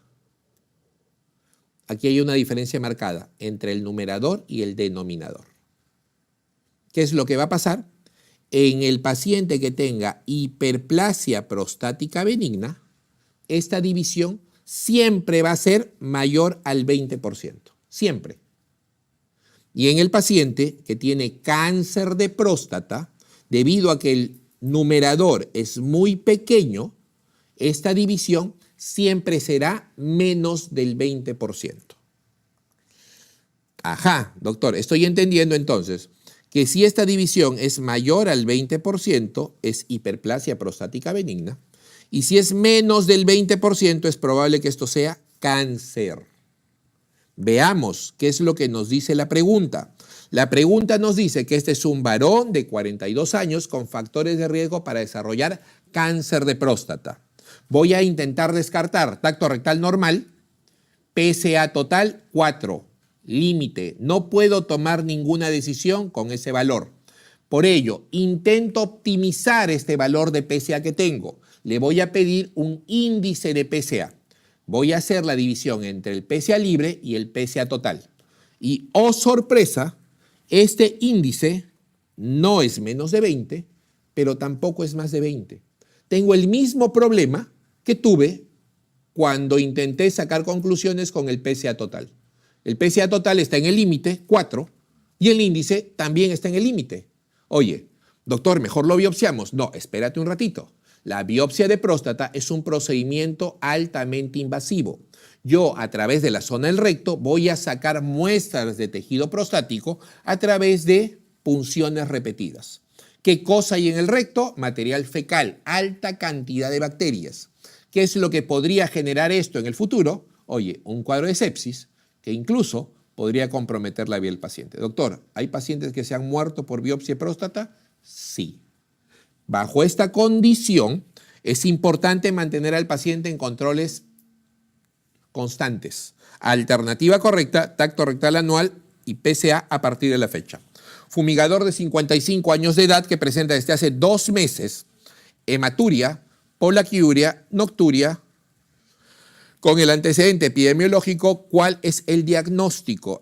Acá lo primero que tenemos que entender es que cuando yo tengo un paciente con hematuria, sangre en la orina, deben generar ustedes 2 preguntas. La primera de ellas, doctor, yo necesito saber si esta hematuria va o no asociada a dolor.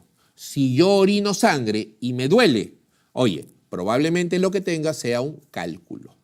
Pero preocúpate si tú orinas sangre y no te duele.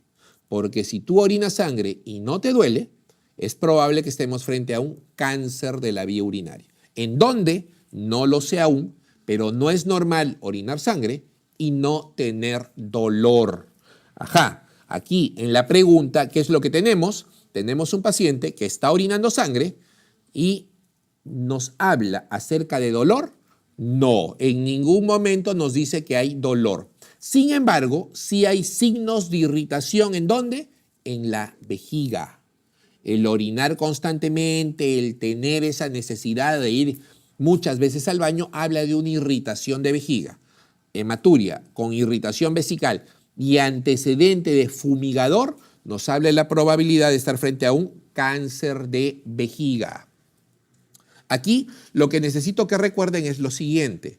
Cuando hablo acerca de cáncer de vejiga, este puede ser dividido en 2 etapas, a grosso modo. El cáncer de vejiga que no invade la capa muscular, no músculo invasivo, o el cáncer de vejiga que ya comprometió la capa muscular. Cáncer de vejiga, músculo invasivo. Cuando yo tengo un paciente con cáncer de vejiga no músculo invasivo, el 80% de los casos de cáncer que vemos se presenta precisamente en esta etapa, no músculo invasivo. Lo primero que yo voy a hacer es realizar una resección del tumor. Voy a cortar el tumor, voy a sacarlo y voy a identificar a partir de ahí la estirpe histológica y de otro lado el compromiso o no de la capa muscular. Recuerden, el cáncer de vejiga importa muchísimo si es que existe o no compromiso de la capa muscular. Si no existe compromiso de la capa muscular, bien, a partir de ese entonces, mi patólogo me dirá, doctor, efectivamente, lo que usted ha encontrado es un cáncer de vejiga. Y le menciono que adicional a ello, el cáncer de vejiga no compromete la capa muscular. La siguiente pregunta que yo le voy a hacer, doctor, dígame usted si este cáncer tiene criterios o no de alta agresividad. ¿Qué significa ello? Según la estirpe histológica y según tenga o no asociado a la tumoración carcinoma in situ, diré yo que es un cáncer agresivo o no. Doctor, no estoy entendiendo. Ajá.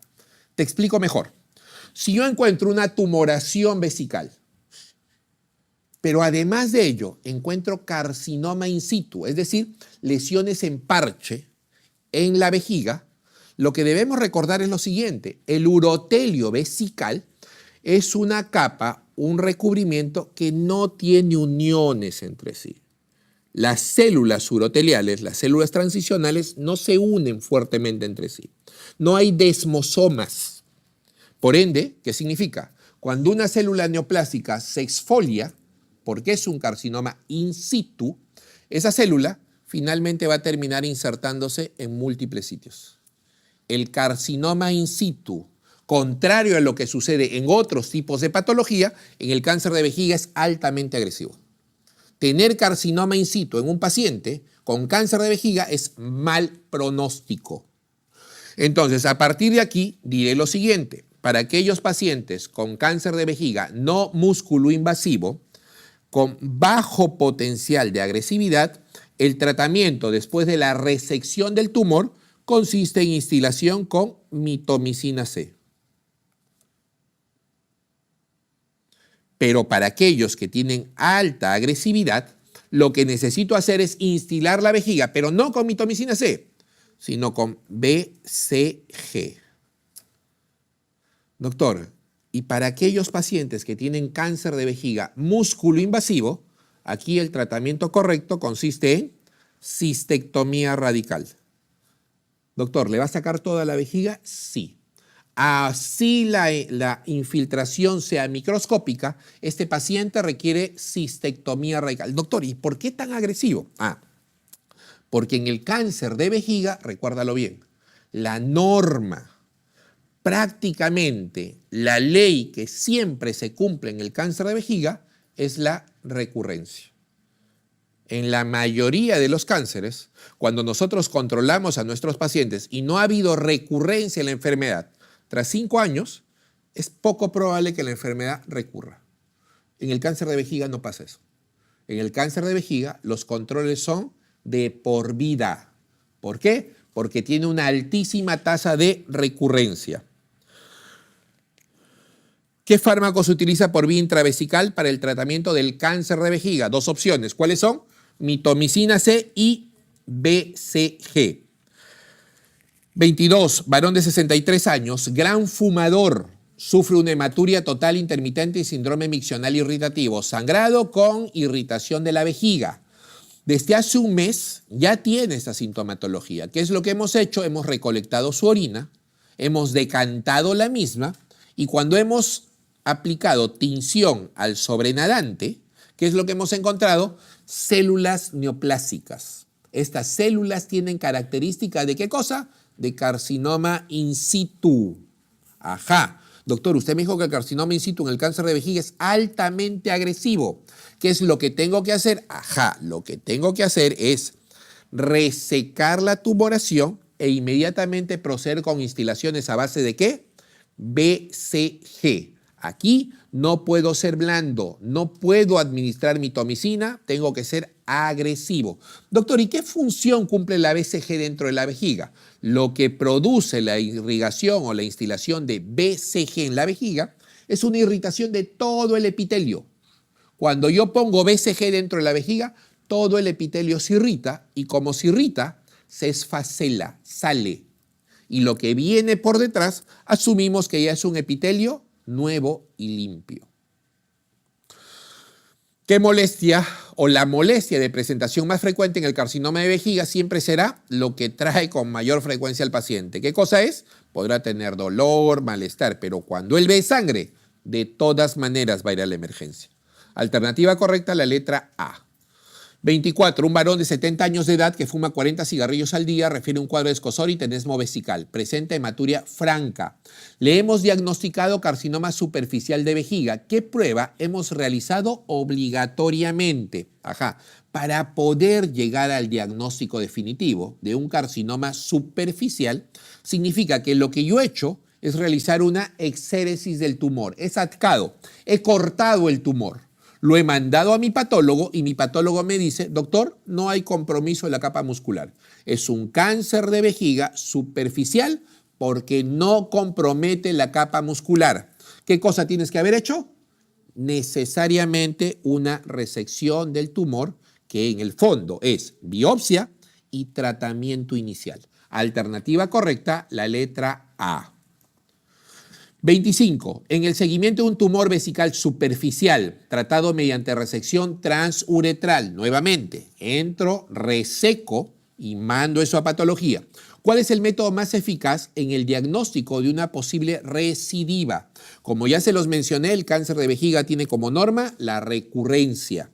Y a partir de aquí, yo lo que necesito hacer con este tipo de pacientes es evaluar, meterme dentro de su vejiga de manera periódica y observar si en alguna de las paredes vuelve a aparecer una nueva lesión. ¿Cómo se llama ese procedimiento? Doctor, dentro del control de los pacientes con cáncer de vejiga, lo que tenemos que hacer es uretrocistoscopía cada 3 meses. Cada 3 meses entro a revisar. Doctor, y en el contexto en el cual no exista la posibilidad, porque no hay esto en todos lados, lo que se puede hacer es PAP en orina o citología urinaria. ¿Cuál es el inconveniente de la citología urinaria? De que podría yo recolectar la orina, pero no siempre va a salir positiva. Es decir, incluso si yo tuviera una citología urinaria negativa, eso no asegura que no se esté desarrollando un cáncer de vejiga nuevamente. En el contexto en el cual no tenga uretrocistoscopía, la alternativa que te queda es la citología urinaria, aunque con una efectividad bastante menor. 26. ¿Cuál de las siguientes es más típica en la evolución de un carcinoma urotelial superficial de vejiga? La norma es la recidiva. Tienen que tener muchísimo cuidado con ello. ¿Cuál es el tratamiento de un tumor único urotelial de vejiga que no sobrepasa la lámina propia? Es decir, un cáncer de vejiga no músculo invasivo. Lo primero que voy a hacer es biopsia con resección, saco el tumor y a partir de aquí evalúo los criterios para pensar si este cáncer es agresivo o no agresivo. Instilación con mitomicina C o con BCG. ¿Cuál es el tratamiento inicial? Lo que debo hacer es una biopsia por resección transuretral. 28. ¿Qué tratamiento emplearía de entrada ante un tumor de vejiga? Lo primero que tenemos que hacer, ¿qué cosa es? Resección transuretral.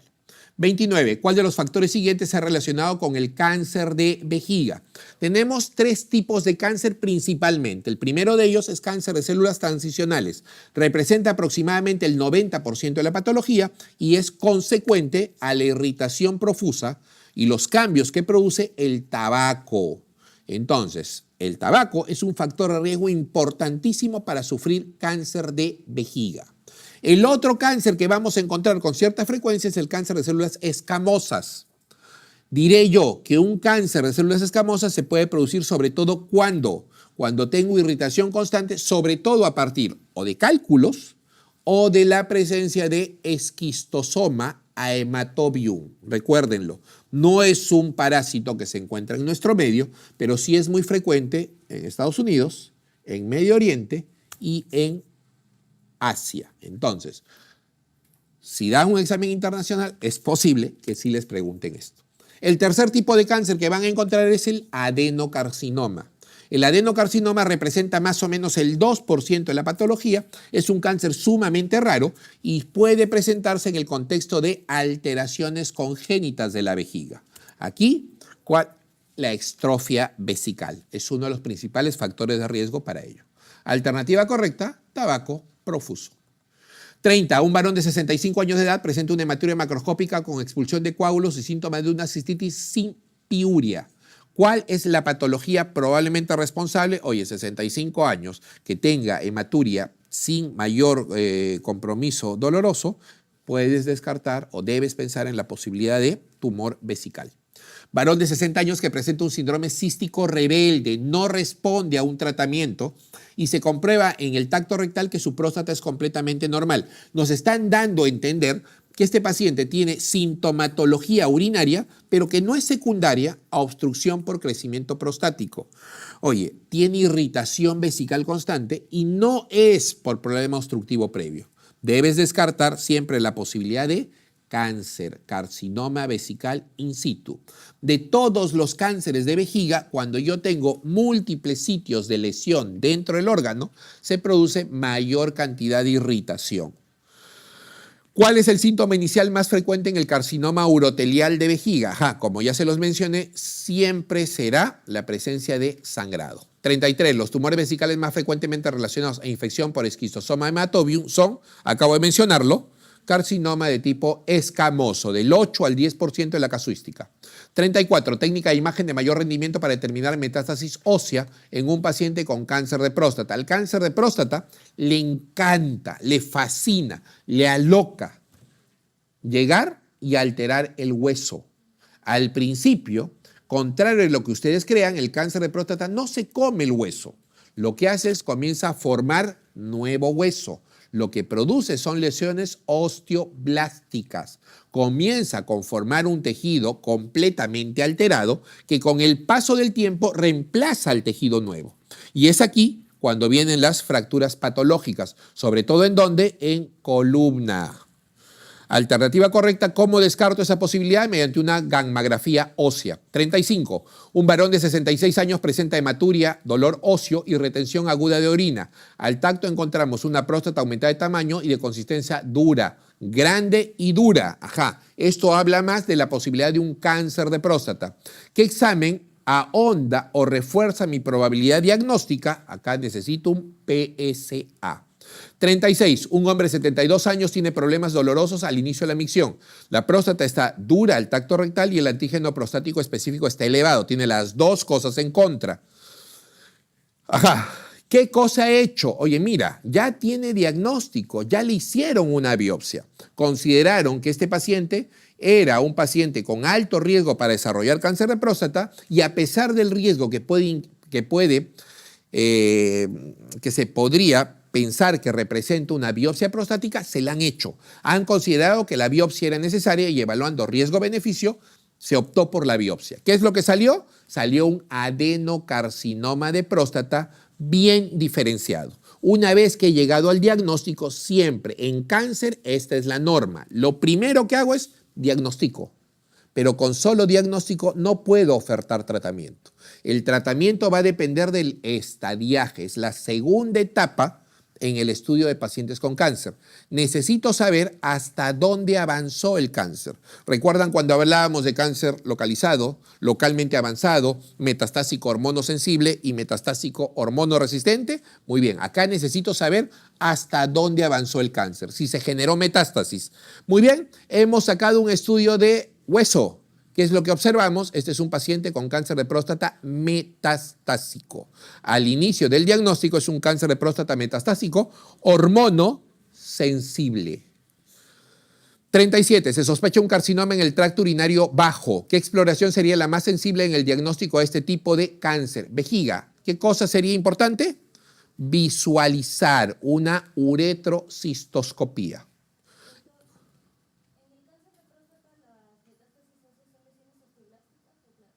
Las metástasis suelen ser osteoblásticas. 38. La forma más frecuente de presentación de los tumores testiculares, ¿cómo es? Es aquel varón joven entre 20 y 40 años que comienza a presentar incremento del volumen testicular en ausencia de dolor. Alternativa correcta, la letra C. 39. ¿Cuál es el tumor testicular más frecuente? En base a la casuística siempre será, gracias a Dios. ¿Cuál? El seminoma. Salud. 40. Varón de 30 años que presenta una tumoración testicular. Hemos diagnosticado un seminoma, oye, pero con metástasis pulmonar. Pero, doctor, acá ya me confundió. Yo lo que sé es que el cáncer de testículo genera crecimiento testicular. Una vez que logra avanzar el cáncer, va a ir de manera ascendente. ¿Hacia dónde? Hacia los ganglios retroperitoneales. Doctor, ¿en dónde están los ganglios retroperitoneales? Son los ganglios que están al costado de la vena cava y al costado de la aorta. Incluso podrían estar entre los dos vasos. Una vez que se comprometen los ganglios retroperitoneales, el cáncer sube. Puede llegar incluso por encima del diafragma. Genera compromiso pulmonar. Y después de eso, va a generar compromiso cerebral. ¿Quién es el único que se salta todo eso? Ah, el coriocarcinoma. Pero el seminoma no hace eso. Entonces, es poco probable que un paciente tenga un seminoma puro si ya tiene de manera precoz metástasis pulmonares. Entonces, aquí yo lo que estoy pensando es que este paciente tiene probablemente un seminoma más otra cosa. ¿Cómo qué? Probablemente un coriocarcinoma. Entonces, ¿qué es lo que me piden? ¿Cuál es el tratamiento en un paciente que ya presenta una diseminación metastásica pulmonar? Lo primero que hago es sacar el órgano que está comprometido como primario, el testículo. Y acto seguido, necesito iniciar quimioterapia. ¿Por qué? Porque estoy pensando que este es un cáncer no seminomatoso. Tiene cosas de seminoma, pero también probablemente tiene ahí combinadito, guardado, coriocarcinoma. 41. ¿Qué marcador sérico puede utilizarse para vigilar el seguimiento del tratamiento? Esta es una pregunta sacada de STEP. En el STEP ustedes han visto que les ponen un enunciado y les vienen 4 preguntas seguidas. Esta es de la misma pregunta. Entonces, en base al paciente anterior, han llegado ustedes a la conclusión de que eso no puede ser un seminoma puro. Y como no es un seminoma puro, entonces están pensando en la probabilidad de un coriocarcinoma. ¿Cómo controlábamos el coriocarcinoma? ¿A través de qué marcador? Gonadotrofina coriónica. 42. En un seminoma, uno de los datos citados a continuación es de gran utilidad. A ver, ¿existe virilización? ¿Qué les parece? Usualmente no, a no ser que estemos frente a un tumor de Leydig. ¿A la alfa-fetoproteína está disminuida en la sangre en un seminoma? Sí, sí, el seminoma no puede tener alfa-fetoproteína alta. ¿La testosterona está disminuida en la sangre? No. ¿El calcio se encuentra disminuido en el plasma? No tiene nada que ver. Y la deshidrogenasa láctica está muy elevada en sangre solo en el contexto de metástasis. Alternativa correcta, alfa-fetoproteína está disminuida en sangre. 43. ¿Qué tipo de célula o qué tipo celular de cáncer testicular es extremadamente radiosensible? Eso ya lo habíamos conversado. Alternativa correcta, ¿cuál es? Seminoma. Recuerden, otro dato importante del seminoma es que el seminoma suele originarse en testículos que han tenido antecedente de criptorquidia. Si yo tuve antes criptorquidia y ese testículo se bajó hacia la bolsa escrotal como parte del tratamiento de la criptorquidia, si va a desarrollar un cáncer, puede ser sobre todo un seminoma. En el seminoma, o sea, todos los tumores tienen como parte de su tratamiento inicial la orquiectomía, siempre, porque uno, te va a disminuir los émbolos tumorales y de otro lado te va a poder permitir llegar al diagnóstico histológico correcto, inicial. Vas a saber qué tipo de tumor. Entonces, siempre va a ser orquiectomía primero y luego, dependiendo de si es seminoma, puede ir a radioterapia o si es no seminoma, puede ir a quimio. ¿Cuándo es la única situación en la que yo no arranco con la orquiectomía? No hago la orquiectomía, necesito darle otro tipo de soporte al paciente. Cuando hay una metástasis que compromete en ese momento el acto quirúrgico. Yo tengo un gran tumor que ha llegado al cerebro. Oye, en este momento no es un paciente que va a pasar primeramente por cirugía. Necesito probablemente iniciar antes con quimio, controlar un poco la gran extensión tumoral y en un segundo tiempo entraré al tratamiento quirúrgico. Solo en esa circunstancia es que se invierte el tratamiento, pero lo usual es primero saco el testículo y luego trato según lo que me salga la patología. ¿Ah? Unilateral. El cáncer de testículo se trata solo el lado comprometido. En el linfoma el tratamiento es quimio. Ahí sí no sacamos el testículo porque no es un primario de ahí. La orquiectomía en el tumor de testículo, sí, el solo del lado comprometido. Ahora, hay pacientes que podrían desarrollar un tumor testicular en el otro lado, sí. Cerca del 2% de los pacientes pueden tener tumor tanto en el lado derecho como en el lado izquierdo o viceversa. Si es posible, sí. Cuestiones raras, ¿no? Varón de 34 años con dolor testicular y masa que depende del mismo, así como adenopatías paraaórticas. ¿Qué es lo que presentamos aquí? Probablemente en base a la casuística, esto debe ser un tumor de tipo seminomatoso. 45, varón de 30 años que tiene sensación de pesadez en el escroto con tumoración difusa de consistencia. Aquí grave en ese concepto. Un tumor de consistencia lisa suele ser un seminoma. Ese es el dato clave para que puedan llegar a la respuesta correcta. Ajá. De otro lado, tiene una consistencia lisa, firme, distal a la cabeza del epidimo. No hay signos inflamatorios, no estoy pensando que es una orcoepidimitis. La alfa-fetoproteína y la beta-HCG son negativas. Si la alfa-fetoproteína estuviera alta, jamás pensaría en la probabilidad de seminoma. La transiluminación es negativa. Eso aleja o descarta completamente la probabilidad de hidrocele. 46, varón de 25 años de edad que presenta una tumoración testicular derecha que no le duele, ya tiene un mes de evolución y la alfa-fetoproteína está alta. Según la estirpe histológica, ¿qué tipo de cáncer testicular es menos probable o imposible? Seminoma puro. 47. ¿Qué tumor sospechas en primer lugar en un varón de 48 años que presenta una tumoración testicular bilateral? ¿Qué pensamos? Linfoma. 48. Neoplasia testicular más frecuente en paciente mayor de 50 años, etnia afroamericana y bilateral. ¿Qué cosa es? Es un linfoma. 49. ¿Cuál es el tratamiento de elección en un joven de 35 años de edad que presenta ya en una fase avanzada el tumor testicular más frecuentemente observado en la clínica? O sea, probablemente esto sea un seminoma. Entonces, pero aquí lo que hay que mencionar es lo siguiente. El tipo de tumoración testicular más frecuentemente observado en la clínica probablemente sea el tumor de estirpe mixta, es decir, hay componente seminomatoso y no seminomatoso. Como ya se lo dije en su momento, la primera etapa del tratamiento, ¿qué cosa será? Sacar el testículo. 50. Si un tumor testicular es secretor de alfa-fetoproteína, ¿qué cosa es? ¿Un seminoma? No, es imposible que sea un seminoma.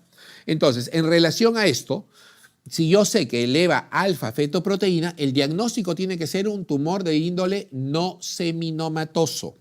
Aquí lo que van a recordar es lo siguiente. Los seminomas no elevan alfa-fetoproteína.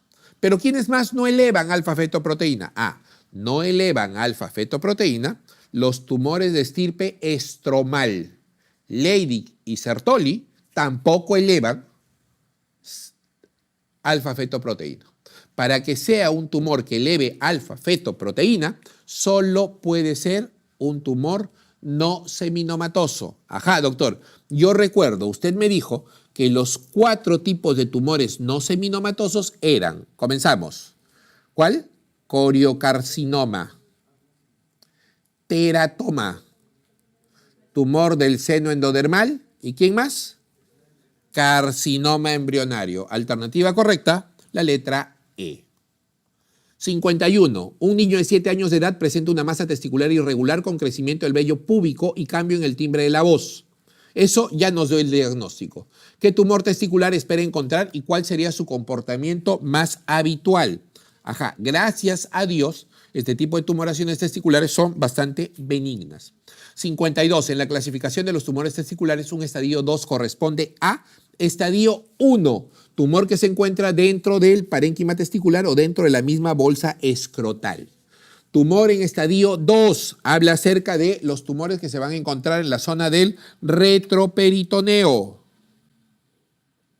Tumor en estadio 3 habla acerca de aquellos tumores que se encuentran por encima del músculo diafragmático. Muy bien, nos preguntan sobre un tumor en estadio 2. Tendría que ser un tumor que se encuentra en la zona del retroperitoneo y dependiendo del volumen podría ser palpable a nivel de la zona abdominal.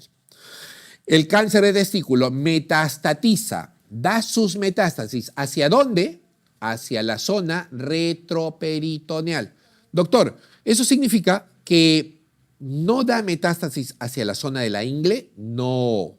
Si ustedes encuentran un testículo grande que duele y hay ganglios en la zona inguinal, eso no es un tumor de testículo, eso probablemente es una orcoepididimitis. ¿Está bien? El cáncer de testículo no da metástasis hacia los ganglios inguinales. Precisamente por ello es que cuando nosotros hacemos la orquiectomía, no la hacemos cortando la bolsa del escroto. Porque si yo cortara la bolsa escrotal para sacar el tumor por ahí, terminaría comprometiendo el drenaje linfático que sí llega hacia las ingles. Entonces, el punto que deben recordar es que la orquiectomía en el caso de cáncer de testículo nunca se hace cortando la bolsa del escroto. Siempre es una incisión inguinal alta. No toco para nada la bolsa escrotal para no comprometer el drenaje linfático que va hacia los lados. Alternativa correcta, la letra C. Allí van primero las células neoplásicas del tumor testicular. 54. Varón de 26 años que presenta una masa testicular dura e indolora. Durante la cirugía, el examen histopatológico por congelamiento ha demostrado que este es un cáncer testicular. ¿Cuál de las siguientes es un factor de riesgo para desarrollar cáncer? Criptorquidia. Alternativa correcta, la letra D. 55. Varón de 19 años que presenta un agrandamiento en el volumen del hemiescroto derecho de forma rápida y progresiva. Al inicio no dolía. Luego comenzó a generarse una sensación de pesadez y cierto dolor en el bajo vientre. Tiene como antecedente importante haber sido operado de criptorquidia, pero la cirugía de criptorquidia debió de haberse dado, ¿a qué edad? Dentro de los 2 primeros años, es cierto. Todavía no se ha generado ese cambio para pregrado, pero es cierto, las guías actuales americana y europea ya hablan de que no tendríamos que esperar 2 años. Lo ideal es esperar un año. Si al año no ha bajado ese testículo, ya vamos pensando en la probabilidad de cirugía. Pero para pregrado, todavía 2 añitos. No se olviden, para este examen, 2 años todavía. ¿Ya? ¿Está bien? Entonces, es un varón que debió de haber sido operado a los 2 años de edad y no fue operado en ese momento. Fue operado a los 8 años. Con 8 años ya tiene riesgo de haber desarrollado células neoplásicas. Entonces, ¿qué es lo que hicieron? Bajaron un tumor que ya tenía células neoplásicas. Eso a los 8 años. A los 19 se desarrolló completamente la tumoración testicular. 56. Varón de 18 años, bailarín, refiere que desde hace 2 horas después de finalizar su actuación presenta dolor agudo en el escroto derecho. La presión arterial 140/70, respiratoria en 20, 80 de cardíaca. Hay hinchazón y asimetría escrotal dolorosa con el testículo en posición alta. Aquí eso es importante. Y de otro lado, ¿qué cosa más hay? Pérdida del reflejo cremastérico. Eso solo nos obliga a pensar en ¿qué cosa? Eso es una torsión testicular. No hay reflejo cremastérico y probablemente la maniobra de Prenk, es decir, elevar el testículo, no calma el dolor. Alternativa correcta, la letra A. 57. Adolescente de 14 años que desde hace 30 minutos presenta dolor súbito en la región escrotal izquierda. Hay aumento del volumen. Al examen encontramos asimetría, predominio del testículo izquierdo, el cual se encuentra doloroso a la palpación. ¿Cuál es el examen a solicitar? ¿Qué es lo que estamos pensando en la probabilidad de una torsión? Y por ende, si bien es cierto, el diagnóstico es eminentemente clínico, si puedo apoyarme en un estudio, este debería ser una ecografía Doppler. 58. Niño de 10 años que llega a urgencia con dolor inguinal y escrotal intenso, el cual comenzó de forma brusca después de un partido de fútbol. Al examen encontramos que el niño está afectado y se observa una tumefacción y dolor en el escroto del lado derecho. No hay reflejo cremastérico. ¿Qué cosa es? Torsión testicular. Y por ende el tratamiento es quirúrgico, eminentemente quirúrgico, y debe ser desarrollado dentro de las primeras 6 horas de ocurrencia del cuadro. Lo otro es, yo lo que voy a hacer es explorar el testículo comprometido. Lo detorsiono. Veo, si recupera coloración blanca nacarada, ese testículo se queda. Si no es así, sale. El hecho que se quede el testículo implica que lo voy a pexear. Le voy a poner unos puntos para que el testículo no vuelva a torcerse. Doctora, ¿ahí acaba el tratamiento? No, recuerda, es obligatorio que tú generes la orquidopexia del lado contralateral. Ese es el tratamiento correcto y completo. 59, varón de 35 años que en su cuarto día posoperatorio de una hernioplastia inguinal derecha convencional ha comenzado a presentar dolor testicular a la palpación con aumento del volumen del escroto. ¿Cuál es la complicación más probable? Esta es una complicación de una hernioplastia. Colocaron la malla mis colegas los cirujanos y a partir de aquí pueden suceder varias cosas. No es un demérito que pueda suceder un tipo de complicación y las más frecuentes podría ser un hematoma, infección del lecho quirúrgico, retención urinaria, sobre todo por la anestesia administrada. Recuerden, los anestésicos cierran el cuello de la vejiga, hacen el efecto completamente contrario a la tansulosina.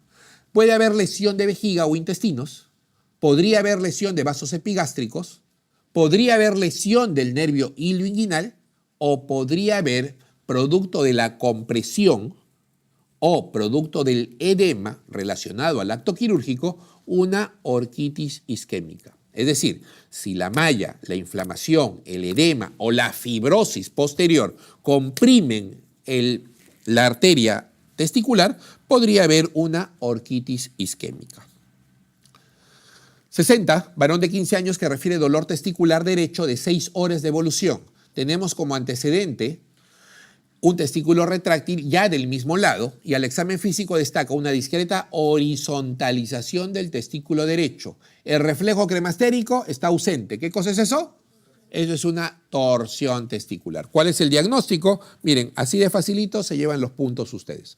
Eso es una torsión testicular. Alternativa correcta, la letra C.